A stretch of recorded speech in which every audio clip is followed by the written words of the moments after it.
আসসালামু আলাইকুম everyone, welcome back to my channel. সবাই কেমন আছেন? আশা করছি সবাই ভালো আছেন। আজ আমি আপনাদের সাথে একটা 1 পাউন্ডের পাউন্ড কেকের রেসিপি শেয়ার করছি, যেটা আমরা চা দিয়ে বেশিরভাগ খেয়ে থাকি, কিংবা অতিথি আপ্যায়নে আমরা কিন্তু এই কেকটা দিতে পারি।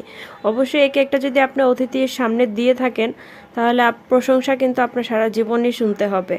তো আজ আমি আপনাদেরকে 1 পাউন্ডের কেকের রেসিপিটা শেয়ার করব, যেটা আপনারা এক নজর দেখলে আপনারা বাসায়ও ট্রাই করতে পারবেন। একদম হুবহু বেকারির মতনই এই কেকের স্বাদটা আপনারা পাবেন। তাহলে চলুন মূল রেসিপিতে চলে যাই। তো এখানে কেকটার জন্য আমি প্রথমে হাফ কাপ ময়দা, এখানে মোট 1 কাপ ময়দা নিয়ে নিব। হাফ কাপ দিয়ে 2বার আমি ময়দাটা নিয়ে নিচ্ছি। এখানে মোট 1 কাপ ময়দা হয়েছে। দিয়ে দিচ্ছি 1 চা চামচ বেকিং পাউডার, সামান্য লবণ,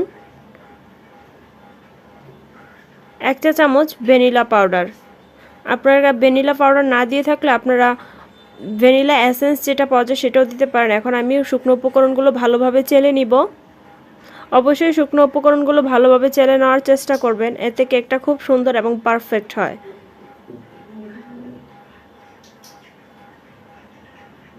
আমি এখন একটা স্প্যাচুলা দিয়ে ময়দা আর বেকিং পাউডারের যে মিশ্রণগুলো, এগুলো সব একসাথে মিশিয়ে নিব।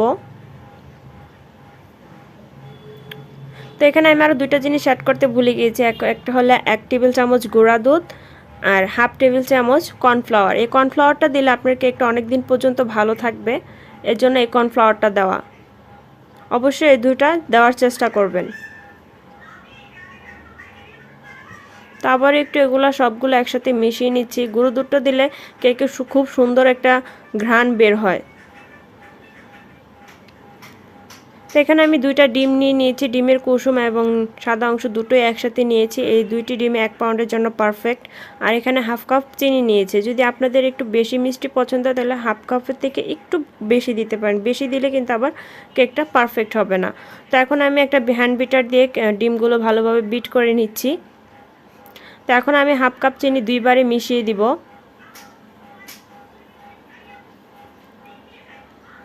তো আবারও ভালো করে বিট করে আবারও আমি হাফ কাপ চিনির যে অর্ধেকটা রয়েছে সেটাও দিয়ে দিচ্ছি।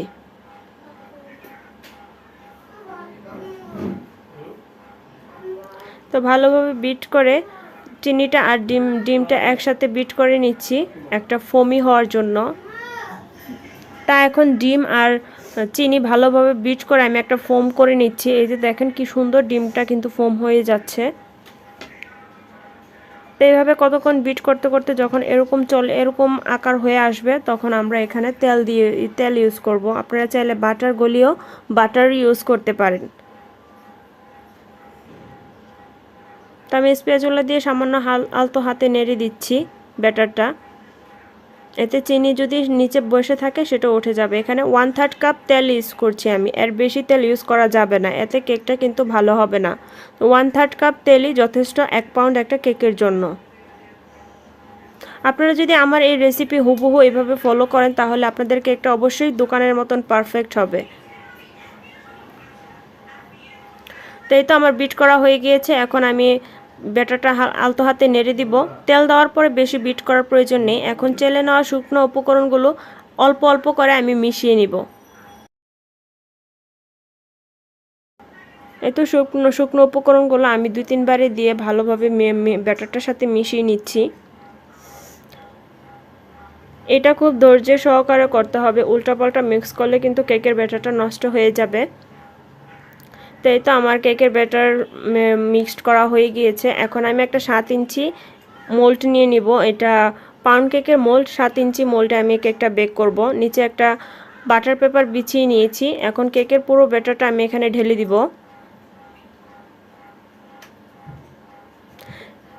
ব্যাটারটা ঢালা হয়ে গিয়েছে। এখন আমি এখানে কিছু টুটি ফ্রুটি ইউজ করব। এগুলো আমার বাসায় বানানো টুটি ফ্রুটি।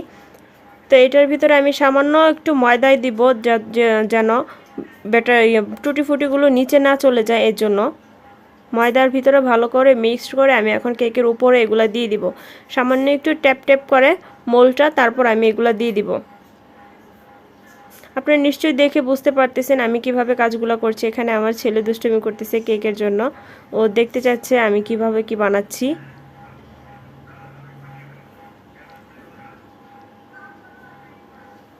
তো এই তো আমার সবগুলো টুটি ফুটি দেওয়া শেষ। এখন আমি এটাকে বেক করে নেব। এখানে আমি একটা পাতিল বসিয়ে নিয়েছি, নিচে পাতিলটার ভিতরে কিছু কাগজ দিয়ে, লেখার কাগজ দিয়ে একটা স্ট্যান্ড বসিয়ে দিয়েছি যাতে উপরের কালারটা খুব সুন্দর আসে। এখন আমি কেকের মোলটা এটার ভিতরে দিয়ে দিব।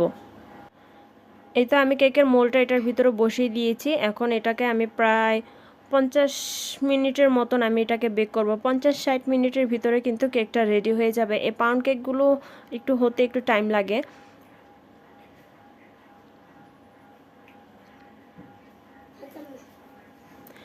তো এই তো প্রায় 55 মিনিট পর আমি ফিরে আসলাম। দেখেন আমার কেকের উপরটা কত সুন্দর হয়েছে, একদম বেকারির মতন কালার চলে এসেছে। তো আমি একটা কাঠি দিয়ে চেক করে নিচ্ছি, কেকটা কিন্তু খুব সুন্দর পারফেক্ট হয়েছে আমার কেকটা। তো এখন আমি একটাকে মোল্ড আউট করে নিব। একটা ছুরির সাহায্যে কেকের 4 সাইডগুলো আমি আলগা করে নিব।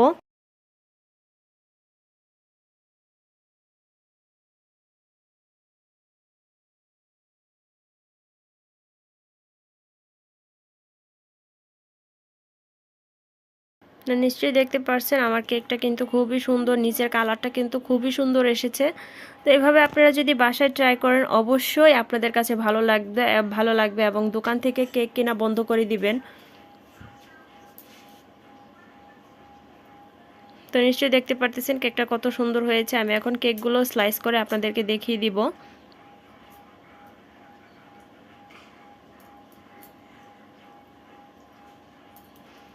কেকটা কিন্তু ভিতরে খুবই সফট এবং নরম তুলতুলে হয়েছে।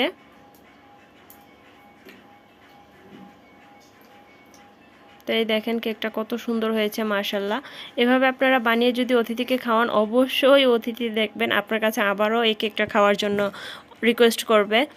তো একটা কেক আমি এখন ভেঙে দেখিয়ে দিব এবং টুটি ফুলটিগুলোও দেখেন কি সুন্দর কেকের মাঝখানে কিন্তু এসেছে। তো এরকম আরও নতুন নতুন রেসিপি পাওয়ার জন্য আমার চ্যানেলটা অবশ্যই সাবস্ক্রাইব করে আমার পাশে থাকতে হবে। আজ এ পর্যন্তই, সবাই ভালো থাকবেন, সুস্থ থাকবেন। আল্লাহ হাফেজ, আসসালামু আলাইকুম।